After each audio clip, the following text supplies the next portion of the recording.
Hello friends, welcome to my channel Pariksha Darshika. Friends, I hope आप लोग अच्छे होंगे और आपकी तैयारी भी अच्छी चल रही होगी। फ्रेंड्स, आज के इस वीडियो में आदिकाल के 30 महत्वपूर्ण क्वेश्चन लेके आई हूँ जो बहुत बार एग्जाम में पूछा जा चुका है और इसे हम लोग डिटेल्स में देखेंगे। तो चलिए बिना देर किए हुए शुरू करते हैं आज का पहला प्रश्न। पहला प्रश्न है, हिंदी कवियों का प्रथम वृत्त संग्रहकार कौन था? तो ये हैं शिव सिंह सेंगर दोस्तों। और इसके बारे में बता दें दोस्तों, शिव सिंह सेंगर ने शिव सिंह सरोज नामक एक ग्रंथ लिखा। इनके ग्रंथ का नाम है शिव सिंह सरोज। और दोस्तों ये हिंदी भाषा में दूसरा महत्वपूर्ण रचित ग्रंथ है। और दोस्तों आपकी जानकारी के लिए बता दूं कि हिंदी भाषा में लिखित पहला ग्रंथ कौन है? तो महेश दत्त शुक्ल द्वारा, महेश दत्त शुक्ल, इनका है भाषा काव्य संग्रह, भाषा काव्य संग्रह। दोस्तों ये हिंदी में लिखित पहला ग्रंथ है। इसमें लगभग 51 कवियों के विषय में चर्चा है। और शिव सिंह सरोज में दोस्तों 838 का भाषा कवियों के जीवन चरित्र का उसमें वर्णन किया गया है। और चलिए देख लेते हैं गारसा दत्तासी। दोस्तों इनके विषय में तो जानते ही होंगे आप लोग कि हिंदी साहित्य लेखन परंपरा का सबसे पहला प्रयास जो है इन्होंने ही किया, गारसा दत्तासी ने। इनकी महत्वपूर्ण पुस्तक है द मॉडर्न इस्तवार द ला लिटरेतुर एंदुए हिंदुस्तानी। इनकी महत्वपूर्ण ये पुस्तक है फ्रेंड्स, लिख देती हूँ यहाँ पे, इस्तवार द ला लिटरेतुर एंदुई हिंदुस्तानी। इनकी पुस्तक से ये क्वेश्चन बहुत पूछा जाता है एग्जाम में। ये दे दिया जाएगा इनकी पुस्तक का नाम और पूछा जाएगा इसके रचनाकार, तो गारसा दत्तासी हैं। और करीमुद्दीन कौन है? तो फ्रेंड्स इनका पूरा नाम है मौलवी करीमुद्दीन। इनकी एक बड़ी ही प्रसिद्ध ग्रंथ है, उसका नाम है तज़किरा ई शुअराई हिंदी। लिख देती हूँ यहाँ पे, तज़किरा ई शुअराई हिंदी। ये बड़ी ही महत्वपूर्ण पुस्तक है इनकी, करीमुद्दीन की। दोस्तों इस ग्रंथ में पहली बार कालक्रम का ध्यान रखा गया, इसलिए ये महत्वपूर्ण पुस्तक है तज़किरा ई शुअराई हिंदी, जिसके रचनाकार कौन है? करीमुद्दीन। ग्रियर्सन कौन है फ्रेंड्स? तो जॉर्ज ग्रियर्सन। इनकी रचना के विषय में पूछी जाती है। इनकी महत्वपूर्ण रचना है द मॉडर्न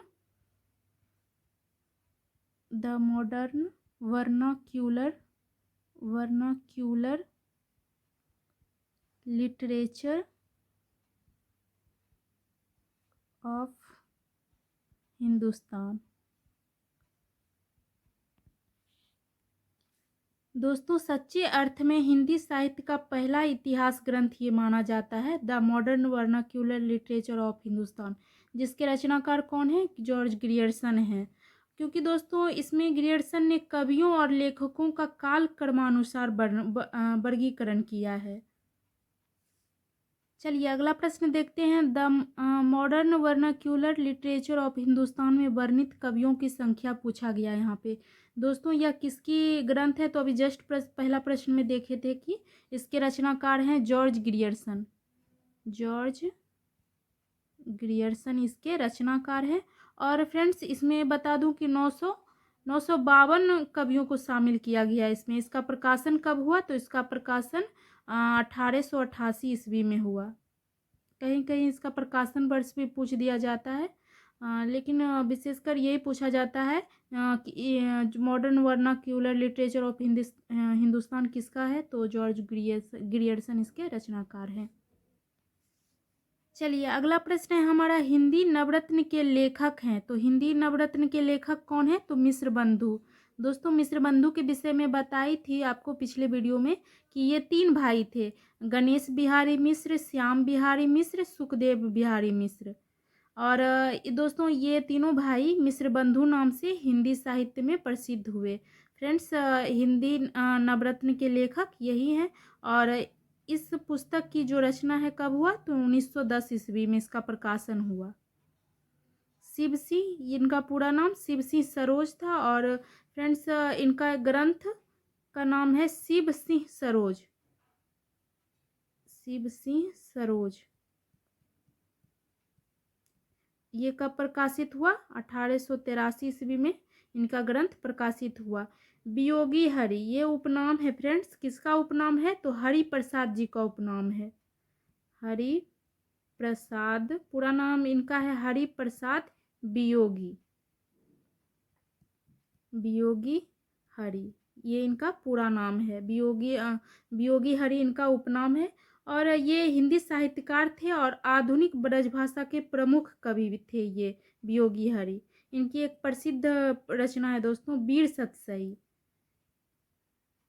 वीर सतसई इनकी प्रमुख रचना है, जिस पर इन्हें एक पुरस्कार भी प्राप्त हुआ था, मंगला प्रसाद पारितोषिक पुरस्कार इन्हें मिला वीर सतसई पे। रामचंद्र शुक्ल, हिंदी साहित्य में किसी का नाम सुने ना सुने, इसका नाम तो सुने ही होंगे। फ्रेंड्स मेरे सर इनके विषय में कहते थे कि रामचंद्र शुक्ल का साहित्य में जैसे ही नाम आए तो मन ही मन उन्हें 3 तोपों की सलामी दो, वो इस तरह से उनके विषय में कहते थे। तो चलिए ये कौन थे, तो ये हिंदी साहित्य के प्रसिद्ध साहित्य इतिहासकार थे। और ये आलोचक भी थे, अनुवादक भी थे, कथाकार भी थे। और इनकी एक प्रसिद्ध ग्रंथ है, उसका नाम है हिंदी साहित्य का इतिहास।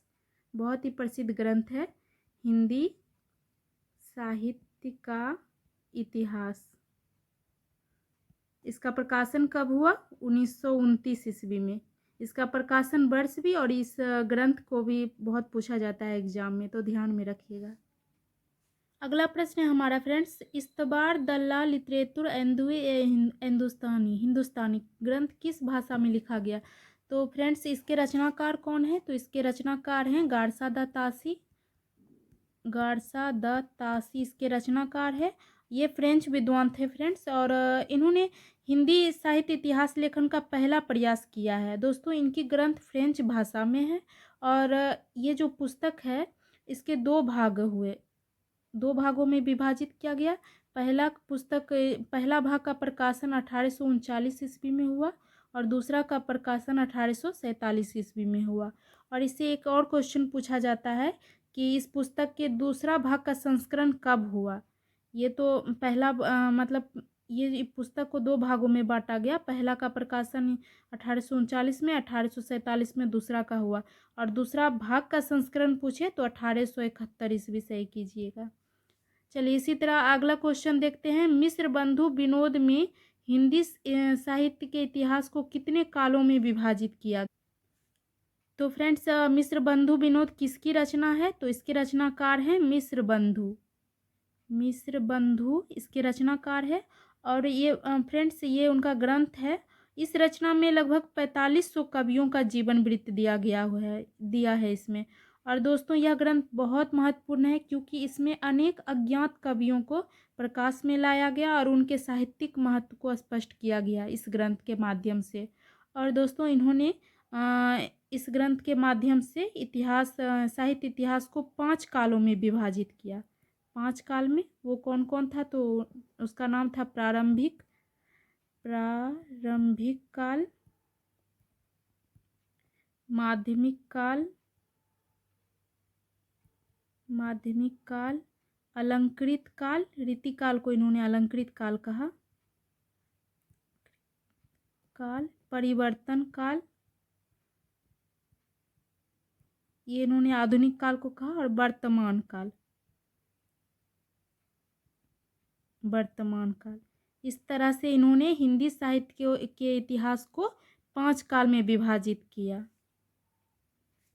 चलिए तो देखते हैं अगला प्रश्न क्या है, हिंदी साहित्य के इतिहास का प्रस्थान बिंदु किसे कहा गया। तो हिंदी साहित्य के इतिहास का प्रस्थान बिंदु इन सभी ग्रंथों में से शिव सिंह सरोज को कहा गया। इसके रचनाकार कौन है, तो शिव सिंह सेंगर इसके रचनाकार हैं। फ्रेंड्स इसका ये जो है शिव सिंह सरोज, इसका प्रकाशन कब हुआ, तो 1883 ईस्वी में इसका प्रकाशन हुआ। और इसे हिंदी साहित्य के इतिहास का प्रस्थान बिंदु माना जाता है, शिव सिंह सरोज को। मॉडर्न वर्नाक्यूलर लिटरेचर ऑफ हिंदुस्तानी, ये किसका ग्रंथ है फ्रेंड्स? तो जॉर्ज ग्रियर्सन है इसके रचनाकार, जॉर्ज ग्रियर्सन। इसका प्रकाशन कब हुआ इस ग्रंथ का? तो 1888 ईस्वी में। दोस्तों आदिकाल के जो भी ग्रंथ हुए हैं उसका प्रकाशन आप याद रखिएगा, बहुत महत्वपूर्ण है, पूछा जाता है एग्जाम में यहाँ से क्वेश्चन। मिस्र बंधु विनोद, ये किसकी रचना है? तो मिस्र बंधु की रचना है, मिस्र बंधु इसके रचनाकार है। और फ्रेंड्स ये जो मिस्र बंधु विनोद है ये 4 भाग में बांटा गया है, 4 भाग में मिस्र बंधु विनोद को बांटा गया है। पहला 3 भाग का प्रकाशन 1913 में हुआ, 1913 में, और चौथा भाग का जो प्रकाशन है 1934 ईस्वी में हुआ। इस तरह से आप ध्यान रखिएगा। हिंदी साहित्य का इतिहास, ये आचार्य रामचंद्र शुक्ल का ग्रंथ है जो 1929 ईस्वी में प्रकाशित हुई। अगला प्रश्न है हमारा, आचार्य रामचंद्र शुक्ल कृत हिंदी साहित्य का इतिहास का प्रकाशन वर्ष पूछ रहा है यहाँ पे फ्रेंड्स। तो हिंदी साहित्य का इतिहास किसका रचना है? तो आचार्य रामचंद्र शुक्ल है इसके रचनाकार। और फ्रेंड्स इसके ग्रंथ का प्रकाशन और ये प्रकाशन वर्ष भी पूछा जाता है, इस ग्रंथ का प्रकाशन कब हुआ? तो 1929 ईस्वी में इसका प्रकाशन हुआ। और कहाँ से ये प्रकाशन हुआ ये भी याद रखिएगा, नागरी प्रचारिणी सभा द्वारा, नागरी प्रचारिणी सभा द्वारा इसका प्रकाशन हुआ। इस तरह से आप ध्यान रखिएगा। चलिए अगला प्रश्न देखते हैं, हिंदी साहित्य के इतिहास को आरंभिक काल किसने नाम दिया? तो फ्रेंड्स आरंभिक काल, आदिकाल को आरंभिक काल किसने कहा? तो मिस्र बंधु ने कहा है आदिकाल को आरंभिक काल। और जॉर्ज ग्रियर्सन ने आदिकाल को क्या कहा दोस्तों? तो चारण काल इन्होंने नाम दिया, चारण काल। अगला प्रश्न है, हिंदी साहित्य के आदिकाल को सिद्ध सामंत युग किसने कहा? फ्रेंड्स आदिकाल को सिद्ध सामंत युग किसने कहा? तो ये राहुल संकृत्यायन थे जिन्होंने आदिकाल को सिद्ध सामंत युग के नामकरण दिया। विश्वनाथ प्रसाद मिश्र ने वीरकाल कहा आदिकाल को, वीरकाल। हजारी प्रसाद द्विवेदी इन्होंने आदिकाल कहा, आदिकाल इन्हीं के द्वारा दिया गया नामकरण है। और डॉक्टर शंकर रामाशंकर शुक्ल, दोस्तों इन्होंने रीतिकाल का नामकरण किया, रीतिकाल का इन्होंने कलाकाल नाम दिया, कलाकाल। अगला प्रश्न है, चर्यापद के रचयिता हैं, तो चर्यापद के रचयिता कौन है? तो सिद्ध सबरप्पा इसके रचयिता हैं। सरहप्पा की प्रसिद्ध रचना फ्रेंड्स दोहा कोश है, दोहा कोश इनकी प्रसिद्ध रचना है। और ये सरहप्पा कौन थे? तो ये प्रथम सिद्ध थे, जानते ही हैं आप लोग, प्रथम सिद्ध थे। और राहुल संकृत्यायन ने इन्हें क्या कहा? हिंदी का प्रथम कवि माना सरहप्पा को।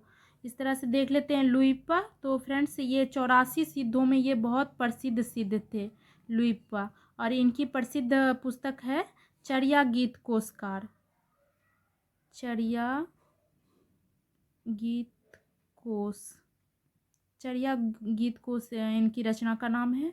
डोम्बिप्पा कौन थे? तो ये भी सिद्ध ही थे। अगला प्रश्न है, अवधूत मत किसे कहते हैं?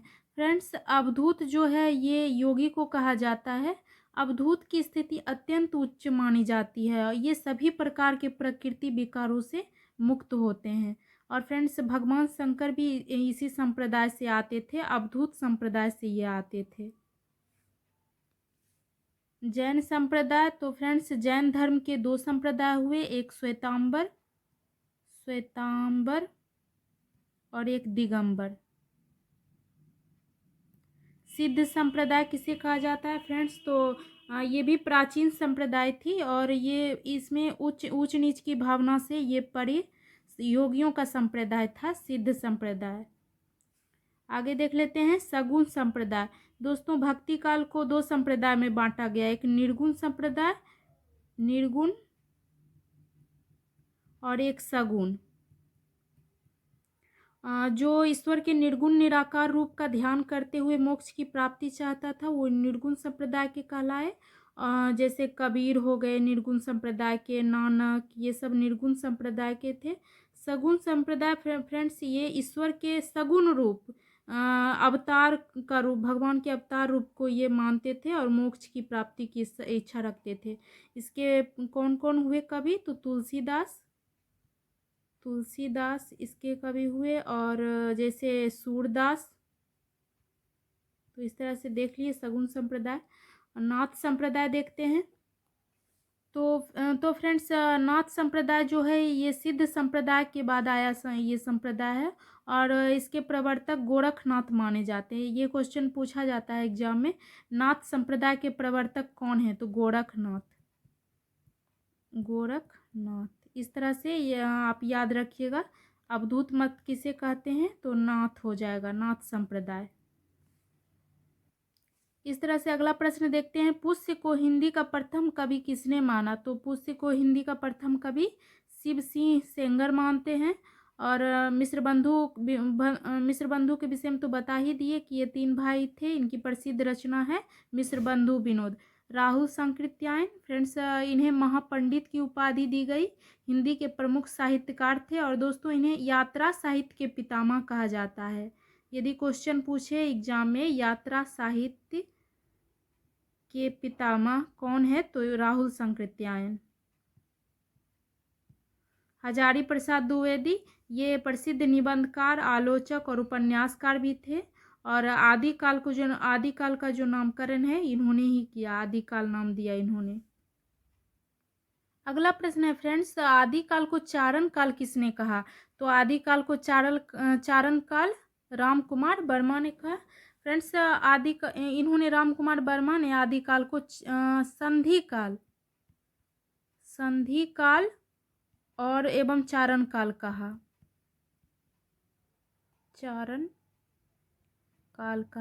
और दोस्तों और किसने आदिकाल को चारण काल कहा? तो जॉर्ज गिरियर्सन ने भी आदिकाल को चारण काल कहा। और डॉक्टर नगेंद्र कौन थे फ्रेंड्स? तो ये हिंदी के प्रमुख आलोचक थे डॉक्टर नगेंद्र। मिश्र बंधु तो इनके विषय में तो बता ही दिए। राम कुमार वर्मा ये हिंदी के प्रसिद्ध व्यंग्यकार थे फ्रेंड्स, राम कुमार वर्मा।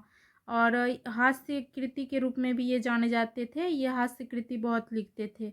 इन्हें एकांकी का जनक माना जाता है। हिंदी एकांकी का जनक यदि पूछ दे एग्जाम में तो राम कुमार वर्मा है हिंदी एकांकी के जनक। इस तरह से ध्यान रखिएगा। चलिए अगला प्रश्न है, शुक्ल जी ने आदिकाल का क्या नामकरण रखा?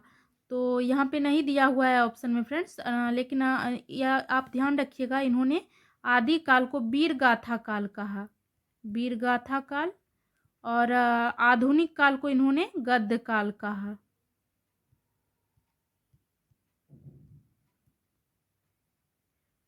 चलिए अगला प्रश्न देखते हैं, हिंदी की प्रथम रचना श्रावकाचार्य के रचयिता कौन है? तो फ्रेंड्स एक ग्रंथ के रूप में हिंदी की पहली रचना है श्रावकाचार्य, और इसमें जो है श्रावक धर्म के बारे में वर्णन है। इसमें श्रावक धर्म के विषय में वर्णन है, और ये किसकी कृति है? तो ये देवसेन की कृति है। अगला प्रश्न है, अवधूत मत किसे कहते हैं? तो नाथ संप्रदाय को कहा जाता है। नेक्स्ट देखते हैं, अपभ्रंश के महाकवि कौन थे? तो अपभ्रंश के महाकवि स्वयंभू कहलाते हैं, और इन्हें अपभ्रंश का वाल्मीकि भी कहा जाता है। यदि अपभ्रंश का वाल्मीकि पूछे तो वो स्वयंभू को कहा जाता है। और ये अपभ्रंश के महान कवि थे फ्रेंड्स। इनकी प्रसिद्ध रचना क्या है?